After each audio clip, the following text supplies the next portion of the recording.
I bet with Interbet only. They're a fantastic site. I've never had any issues with them. They are very professional. There's never a problem. You deposit money, 2 seconds later it's in your account. You withdraw, which I do very occasionally, and I believe it's also 2 seconds it's in your account.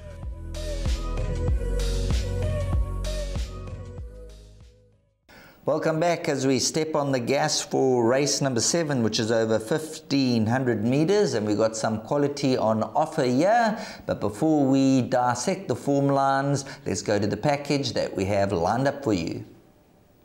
Pedro, Hat's Pride questioning, we can go all night, they 5 lengths off the leader, but in front as It's Raining William with San Pedro, who's running an absolute cracker, questioning Hat's Pride, It's Raining William and San Pedro, there's nothing in it, they stare each other in the eyes, but It's Raining William, It's Raining William, great ride, Grant. Yeah, he's a very progressive horse. He's a December foal and he's only really starting to catch up to his peers now. He's obviously in the deep end on Sunday, but I think it's more an exercise to see where we stand with him. Obviously, the lightweight and the one draw will assist him, and there's every chance that he will earn again on Sunday. Yeah, he's doing well back home. He's had a bit of a break since the Joburg run. It's his first. It's a prep run for the July. I'm hoping to get another run in him in June sometime, but there is no races in the program, so I'm hoping Raf can do me a favour and help me find a race for him. Yeah, he's doing very well back home. I just want to see him running on nicely. Well, you got to like that one, Dees. Hopefully, yeah. Raf can pull him a turn there. You got to. Was on. Raf can do him a turn. Nathan was in good form that morning. Must have been one of those mornings where he woke up and everything was 100%. And obviously, this show is pre-recorded, so being on Saturday, I believe there's awards in Gauteng tonight, and Royal Victory's up there amongst those for the awards. He must. So hopefully, 2 big ones there. 100% right. So they should be bringing home the silverware and all the cutlery and everything with it. Sure. You know, when it comes to this race, and you just look at the best weighted column, Sheldon and Dave the King and Royal Victory dominated. There's lots have been debated in various quarters. I mean, I'm sure amongst your mates and your punters and racegoers about horses rating, etc. Me personally, the handicapper's got a job to do. He does the job. We all have an opinion. We may not agree. We may agree. But that is where it can work in your favor. If you analyze it differently, you can find spots where you can aim and fire, especially if you don't agree. I think that is where your form studying and your race studying and your merit rating studying comes into play. But the handicapper's got a job. There's lots been spoken about Dave the King and his rating and why it's so high. If you go through his CV, all 3 of his wins have been over 1,200. But if you look at where he's got penalized for running places against some great horses like Charles Dickens and Princess Keller. So the handicapper's got a job to do. He's made his assessment. But now, when it comes to this type of race, then this is where it could work in your favor if you don't agree. So you can beat the system because you don't agree with the handicapper. So, he's got a job to do. Let him do his job. And whether you agree or not, it's your opinion. But this is the type of race where there are lots of guys out there who would have said, okay, I don't agree with his rating, but against this type of field, I think I'm going to have a full go there. So we'll see how he goes here.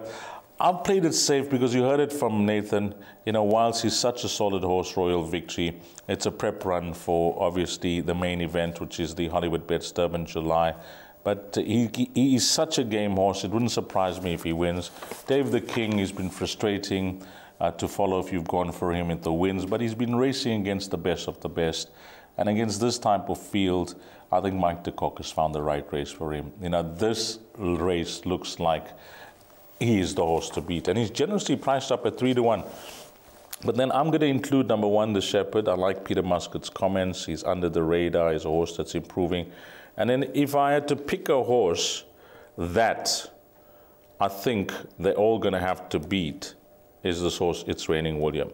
If you pull out his last form line, you're going to be wowed by it behind San Pedro. And he's high on confidence. And he's got nothing to prove within the season. he's racing fit. It looks like if he takes to Hollywoodbets Scottsville, it's a right type of race for him, although, he's way behind those other two in the best weighted column, number 6 and, 8. I don't know what's your opinion on it all, but I thought this field deserves some airtime.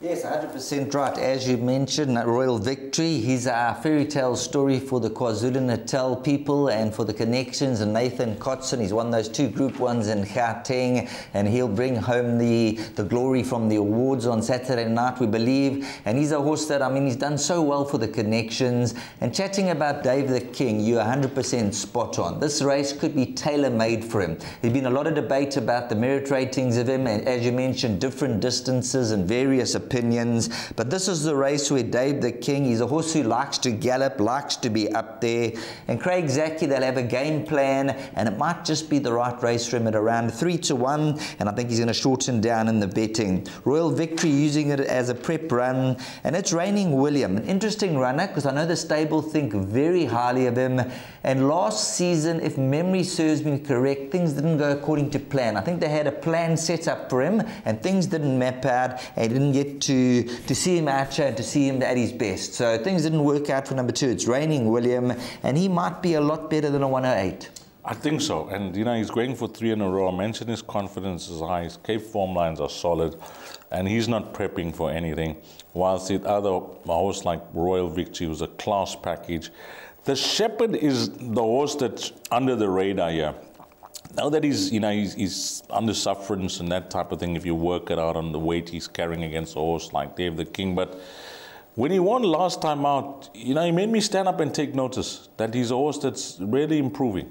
Well, this is the type of horse that you can throw into all your bets. I remember that day when he got caught up in the gates and he was left 7 or 8 lengths and he was almost tailed off, and he only got beat 3 lengths on that occasion, and he was running on strongly, and then there was the race review and whatever transpired after that. And if you just look at his overall record, he's done absolutely nothing wrong. He's had 7 runs for the 3 wins, and with just 51 or 52 kilograms on his back, he could be highly effective, and he is the type of horse that could come through and cause the stir here. Yeah, and then Grinkoff, he's been off for, close to a year now, Sheldon, or over a year.